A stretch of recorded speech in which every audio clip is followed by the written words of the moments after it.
The new Jeep Cherokee has arrived, and there's a lot to love, and there's also a lot of gimmicks. I'll include a link to the Doug Smith Jeep's website in the description down below. They're providing us with this Cherokee. If you have any questions or need any help, just ask for Brad. Let's get right into it.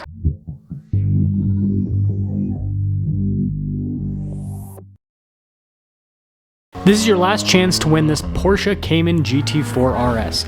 So use code BHC or click the link in the description down below or in the pinned comment. Any donation, $25 or more, will get you 4x bonus entries into the giveaway.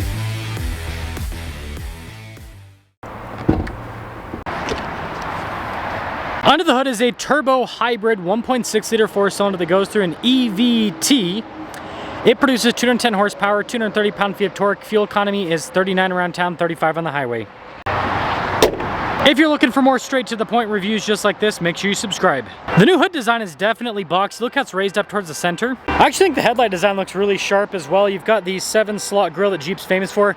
The 2 edge parts are closed off, which is kind of funny. We do have fog lights here at the bottom, and then there is a lot of plastic trim on the front end in general. 225 by 60 by 18 is the tire and wheel setup. You can see you got big chunky fender flares with this too. I like the style for the Cherokee badge there. Mirror caps are blacked out, and you have these new recessed electric door handles. I meant to say electronic. They don't electrocute you. That'd be cool though.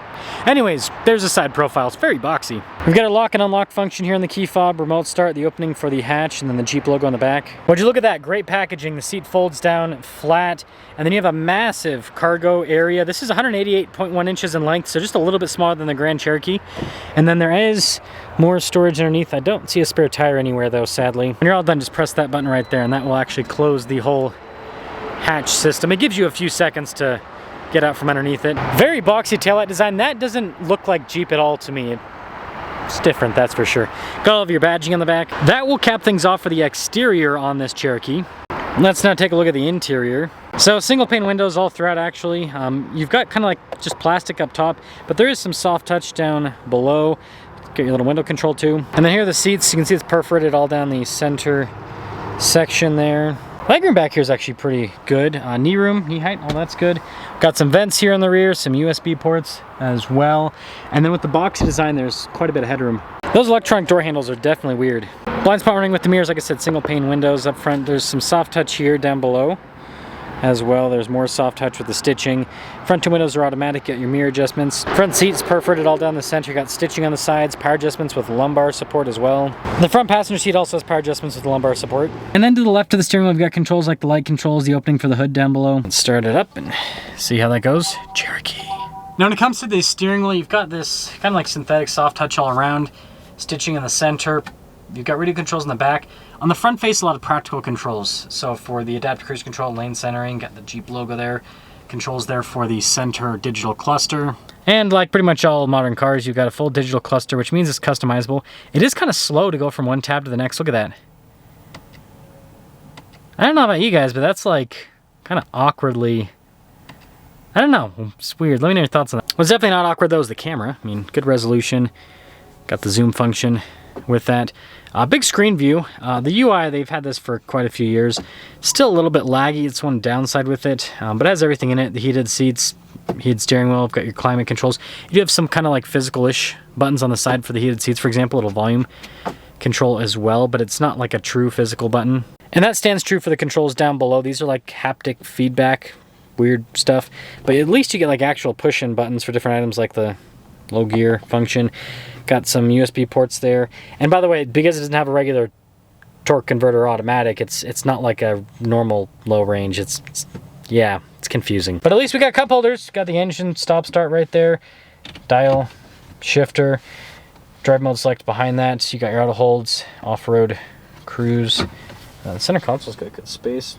Phone charging pad, 12 volt. I do like the trim here on the top as well. And then again, there's good headroom up front, no sunroof. Almost forgot, there is some fancy stitching on the dash. 2026 Cherokee Limited, just has the 23G package, I guess perforated seats, stuff like that. $42,590. Let's see how the Limited Cherokee performs. Well, let us set off in the Fiat Cherokee. Just kidding, Jeep Cherokee. But yeah, this is a strange vehicle. It doesn't have that same Jeep feels you get in like a Grand Cherokee or a Wrangler. It's just a different vehicle. Even the Compass feels more Jeep-like than this. This is just, and the hybrid's also kind of a weird thing. Obviously, if this ends up being reliable, it's an efficient, relatively powerful hybrid powertrain. If it's not reliable, though, that's another story. Now, like most hybrids, the engine's going to be noisier. That's just how these things work with these 4-cylinder hybrids. Because the engine kind of works as like a generator for the battery. So, yeah, it sometimes can be a little bit more rambunctious. Steering wheel, it's always strange. Like, why do I feel like automakers are just doing random things just to try to be different? And it's like, please don't reinvent the wheel with certain things. Like, door handles can be door handles, hood latches can be hood latches, steering wheels can be steering wheels. But yeah, it's not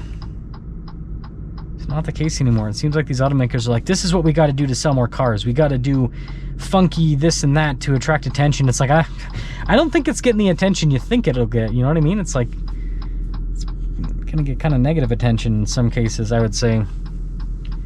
But, you do you, Jeep. You do you. Yeah, this interior's kind of more plasticky. And the reason I'm bringing this up is this is the Limited. It's not like this is a base model. This is a vehicle that's got the Limited name, and this is over $40,000. So, kind of have an expectation it's going to be a little bit fancier.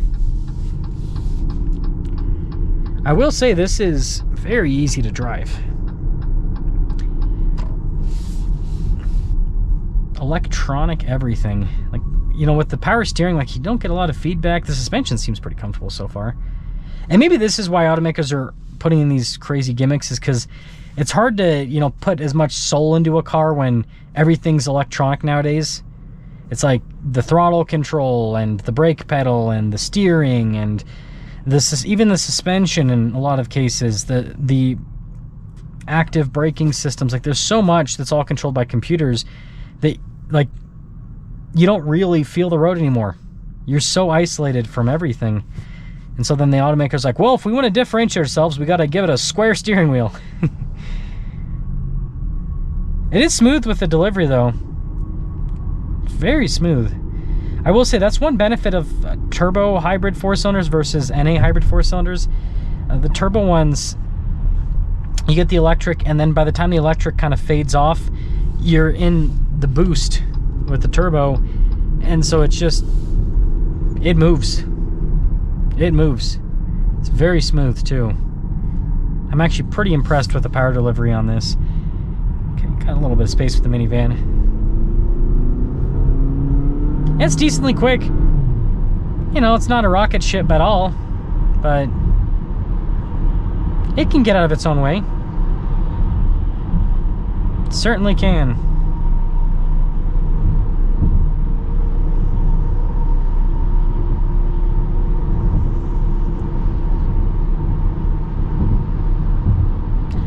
This is a comfortable ride. The suspension's fantastic.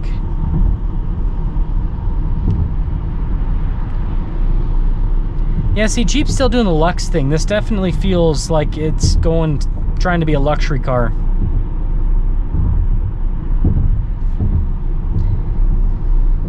Yeah, I mean, obviously you can hear, the joints and everything in the highway, but it's pretty good at isolating all of it, I think. But it doesn't feel like a Jeep anymore. It's something else now. Something else. I mean, in terms of like a commuter type vehicle, man, this thing's phenomenal. I think people are really gonna like that for daily drive. Like, this is a car that you can just put the seats are comfortable, the suspension's comfortable, you can just put tons of miles on it, and it does well for itself. Getting pretty good power delivery. Like, it's smooth with the acceleration. It's a little bit noisy, but it's typical of a 4-cylinder. If this thing's reliable, I mean, it's got good fuel range, it's got good power, good fuel economy, it's comfortable. It's not exciting at all, but It's a hybrid Cherokee. What do you expect? You don't get something like this for excitement. You get it for comfort. And so let me know your thoughts.